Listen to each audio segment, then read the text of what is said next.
हवा की तेज सरसराहट की आवाज़ मेरे कानों में आने लगी। बारिश की कुछ बूंदें मेरे चेहरे पर गिरी। मुझे होश आने लगा। मैं बहुत देर तक उठने की कोशिश करता रहा, मगर मेरे हवास मुकम्मल तौर पर बेदार ना हो सके।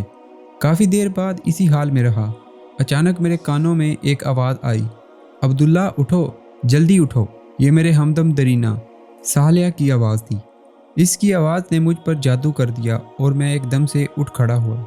मैं कहाँ हूँ? ये मेरा पहला सवाल और बेसाख्ता सवाल था। तुम भूल गए हो मैंने तुमसे क्या कहा था? क़यामत का दिन शुरू हो गया है। इसराफील दूसरा सूर फूंक रहे हैं। इस वक्त इसकी सदा बहुत हल्की है। अभी इसकी आवाज़ से सिर्फ वो लोग उठ रहे हैं जो पिछली ज़िंदगी में खुदा के फरमादारों में से थे। इसने मेरा कंधा थपकते हुए कहा। और बाकी लोग? मैंने इसकी बात काट कर कहा। थोड़ी ही देर में इसराफील की आवाज़ बुलंद होती चली जाएगी और इसमें सख्ती आ जाएगी। फिर ये आवाज़ एक धमाके में बदल जाएगी। इस वक्त बाकी सब लोग भी उठ जाएंगे, मगर वो उठना बहुत मुसीबत तकलीफ़ का उठना होगा। हमें इससे पहले ही यहाँ से चले जाना है। इसने तेज़ी से जवाब दिया। मगर कहाँ? ये सवाल मेरी आंखों से झलका ही था कि सालिया ने इसे पढ़ लिया। तुम खुशनसीब हो अब्दुल्ला, हम अर्श की तरफ जा रहे हैं। वो तेज़ी से कदम उठाता हुआ बोला। फिर मज़ीद तफसील बताते हुए उसने कहा, इस वक्त सिर्फ अंबिया, सिद्दीकीन, शुहदा और सालिहीन ही अपनी कब्रों से बाहर निकले हैं।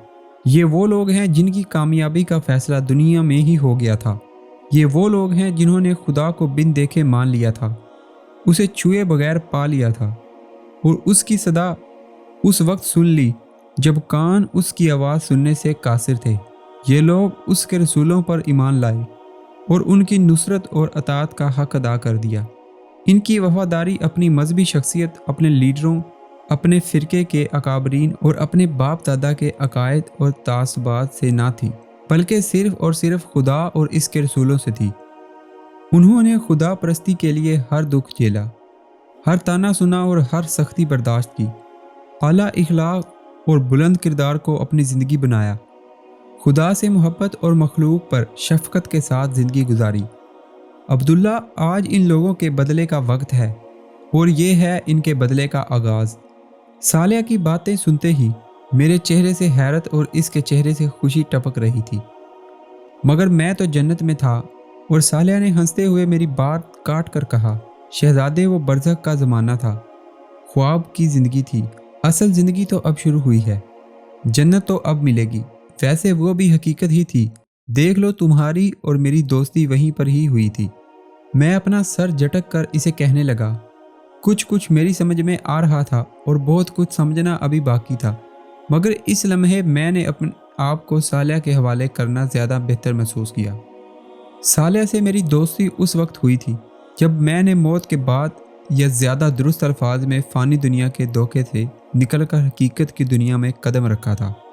लोग मौत से बहुत डरते हैं, मगर मेरे लिए मौत एक इंतहाई खुशगवार तजर्बा थी। मुल्कुल मौत इज़राइल का नाम दुनिया में दहशत की एक अलामत है, मगर मेरे सामने वो एक इंतहाई खूबसूरत शक्ल में आए थे। उन्होंने बहुत मोहब्बत और शफ़क़त से मेरी शख्सियत यानी मेरी रूह को मेरे जिस्म से जुदा किया। मेरा जिस्मानी वजूद साबका दुनिया में रह गया और मेरी असल शख्सियत को उन्होंने इस दुनिया में, जिसका नाम आलम बरज़ख था, मुंतकिल कर दिया। बरज़ख का मतलब पर्दा होता है। मुल्कुल मौत के ज़ाहिर होते ही मेरे और पिछली दुनिया के दरमियान एक पर्दा हायल हो गया, जिसकी बना पर उस दुनिया से मेरा राब्ता ख़त्म हो गया था। मैं नहीं जानता था कि मेरी जुदाई के गम में मेरे अहले खाना पर क्या गुजरी थी।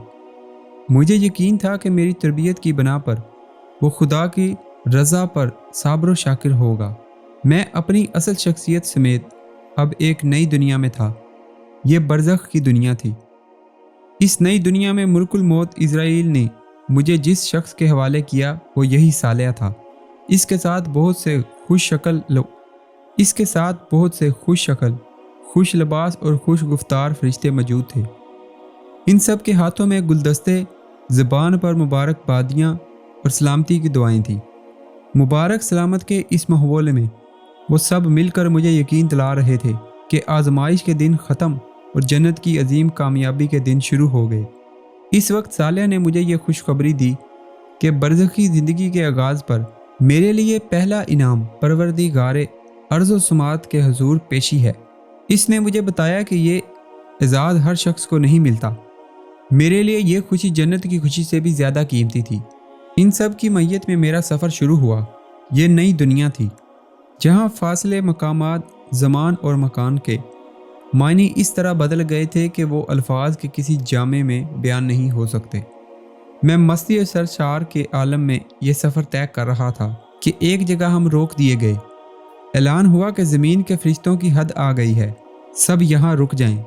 صرف صالحہ کو میرے ساتھ آگے بڑھنے کی اجازت ملی۔